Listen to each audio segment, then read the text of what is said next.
Subscribe करें super TV channel को और बेल आइकन को प्रेस करें लेटेस्ट वीडियोस और इन्फॉर्मेशन के लिए। अस्सलाम वालेकुम मेरा भाई मच्छियाँ लेके आए हैं प्योर चोलिस्तानी हफीज़ भाई और इरफान भाई। बड़ियां बड़ियां प्यारियां मच्छियाँ हफीज़ भाई खीरियां ने सारियां माशाल्लाह प्योर चोलिस्तानी बड़ियां प्यारियां परियां नाप झालर दो विच बच्चियां पौने 2-2 साल दी दुनिया सारी 2-2 साल दी है। अच्छा 2-2 साल इन्हां दी उम्र है, देख सकते हो बड़ियां प्यारियां क्वालिटी वालियां। हफीज़ भाई बारिश हुई है तो चिक्कड़ बड़ा होया है। चिक्कड़ तो भाजी बहुत होया बारिश 3-4 दिन बारिश वास्ते इन्हां दी शाबाश है जेड़ियां विच वधियां ने। अच्छा बड़ियां प्यारियां मच्छियां ने मेरा भाई, देख सकते हो बड़े प्यारे प्रिंट, कैसे प्यारे प्रिंट वालियां मच्छियां, नाप झालर कैसियां कैसियां प्यारियां मच्छियां ने। ये क्रॉस होने के करीब ने मेरा भाई मच्छियां, इसे मेरे भाई दोस्त नूं चाहिए होण ते ये मिल सकदियां ने। मोबाइल कॉल भी कर सकदा है, व्हाट्सएप भी कॉल कर सकदा, उत्ते नंबर चलदा होना है हफीज़ और इरफान दा, इरफान डेयरी फार्म तो। कैसियां फिर चोलिस्तानी और साहीवाल दे दो ही काम करते हैं असीं। बड़े बड़े प्यारे जानवर देख सकते हो, एक एक करके बहुत दिखाओ पिछान। बड़े बड़ियां नस्ली बच्चियां ने। ये देखो नाप वेखो, झालर वेखो।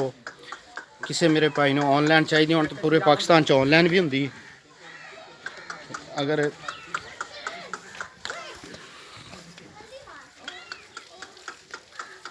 ये ऑनलाइन भी मिल सकदियां ने पूरे पाकिस्तान दे विच, भाईजान अपनी डिलीवरी है। किसी मेरे भाई नूं दोस्त नूं ऑनलाइन मंगानियां होण तो वो भी मिल सकदियां ने। खुद आके फार्म ते विजिट करे तो सब तो अच्छी गल है, इत्थे देख के लैके जावे तो वो सब तो अच्छी गल है मेरा भाई।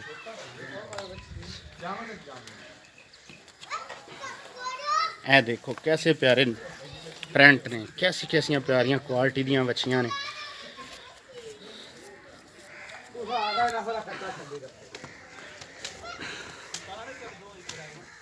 ये कैसे नवाब, कैसियां सोहनियां, कैसे कैसे प्यारियां मच्छियां भाई। ए देख सकते हो मोडियां घोनियां बड़ियां प्यारियां, बिल्कुल क्रॉस होने के करीब ने। दो बच्चियां पौने 2-2 साल दियां ने, बाकी 2-2 साल दियां ने। बिल्कुल क्रॉस होने के करीब ने। 6 बच्चियां हो जानियां, कोई 2 बच्चियां ने जड़ियां वो 2 महीने बाद हो जानियां, 2 महीने बाकी अच्छी जड़ियां बच्चियां ने वो बिल्कुल तैयार ने। 6 बच्चियां इन्हां दे विच। इधर आण दे टोरो पाओ तो चिक्कड़ है सही वीडियो ही नहीं बन रही है यार, बस कर लाई। कैसियां प्यारियां बच्चियां लैके आए। रेट है इन्हों का 70,000 पुट्ठा। मेरे भाई किसी भाई को चाहिए हो तो 70,000 के हिसाब न मिलने। अगर 8 की 8 कोई लैगा तो उन्हें कोई प्यार मुहब्बत भी हो जाएगा। अगर कोई 1-2 लैगा तो अलग रेट होंगे, 1-2 रेट के हिसाब न मेरा भाई।